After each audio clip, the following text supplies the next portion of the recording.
we are discussing the lack of integration in our region amidst a war in which two outside states, US and Israel, are bombing a state within the region.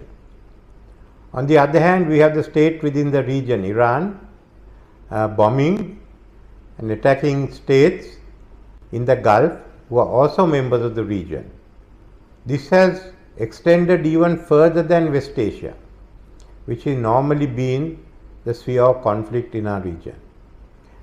We have a US submarine sinking an Iranian frigate in waters where the maritime safety is primarily the concern of our countries. The response or the lack of response shows that we are in a helpless situation.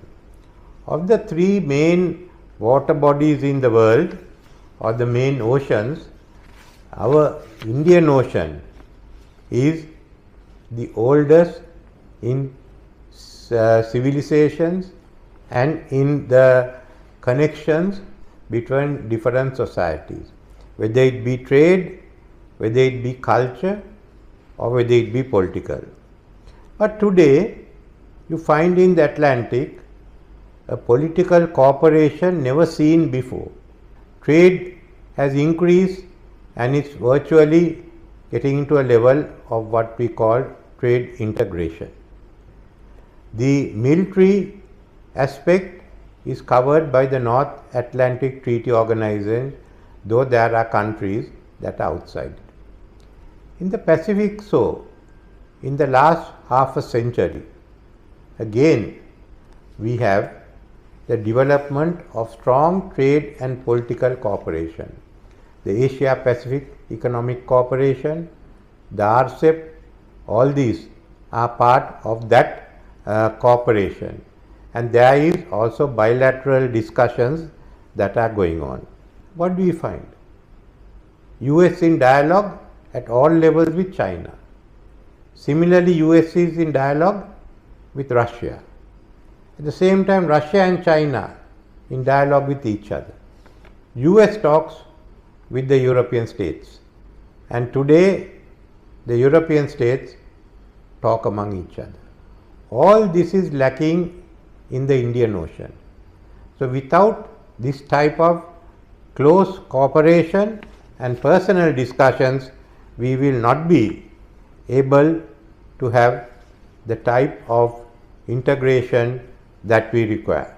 We have to have regular meetings between the heads of government of our countries, at least once in 2 years. I would recommend that the heads of government meet and discuss on issues concerning political affairs, the maritime security, trade, economic integration, fisheries, agriculture and climate change. The African Union has brought a plan known as Africa 2060. Africa's the we want. Now, should we not also look at a similar document which will pave the way for long-term integration and cooperation in the Indian Ocean? We are the cradle of global trade, but today IOTA members trade more with the dialogue partners than with each other. Today, the economic integration is being discussed but never implemented. We have to go ahead. We have this year a report issued by NITI, your own institution, of Gondwana, economic integration of the Indian Ocean region, and of course the role that India can play. That's good. That's a start. But what do we need to do? We have to reduce barriers to trade. We have also to improve our ports and logistics. We have to come up with industrialization in the most modern form. Why don't we have factories Indian Ocean as our? We are also at a stage where we have to look at our fisheries and agriculture and climate change.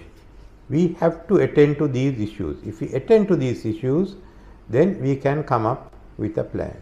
So I am advocating this plan, and I am advocating that in regard to political issues and political differences, this should be discussed at least on sub-regional levels and then within the region. It's not so that we are going to solve all the problems. At least we will be talking about it. That's the maximum that we can achieve.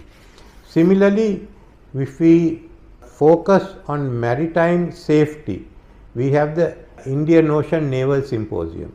We have the Colombo Security Conclave. Those are two good developments. We have been working together. The countries of the Colombo Security Conclave have got the security cooperation and the administrative cooperation going, but we still haven't looked at the political aspect. This is the same that occurs in case of the IONS. In both those, we have to bring focus onto the need to work closely and to upgrade the institution. Economic integration and trade I have pointed out earlier. Similarly, agriculture and fisheries are important for us. We have to learn to feed ourselves. We have to learn to ensure that our fisheries resources are not taken away by outsiders. And climate change. All the Indian Ocean rim countries are going to suffer as a result of climate change. We cannot wait for West only to take this up, because the West is divided. The US is today moving away. As a result, what we need is a focus by the Indian Ocean rim countries on certainly need to take up leadership in our own issues. Finally, looking at the future, the largest economies in the world by 2050 and beyond is going to be India and China. India and China relations, therefore, is the one that will matter most to the Indian Ocean countries. How do you discuss? How do you compete? How do you cooperate? This is essential. On one hand, we have security and growth for all in the region. We can use this in preparing a plan for the Indian Ocean. The other is that India and China, through discussions, must resolve their outlooks on the BRI. These are important, because these are going to matter, and the Indian Ocean must play its role. India, as the biggest nation and one of the leading economies of the world, which will become the second largest economy, can take the lead. But we have to work together.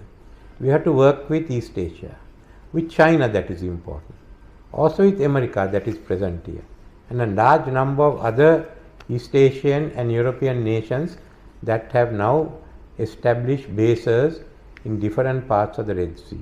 So this is partly security, partly political. But it's also important to remember the economic aspect.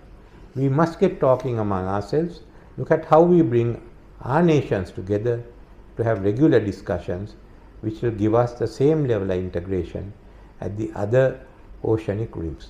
Thank you. I wish you all the best in your deliberation.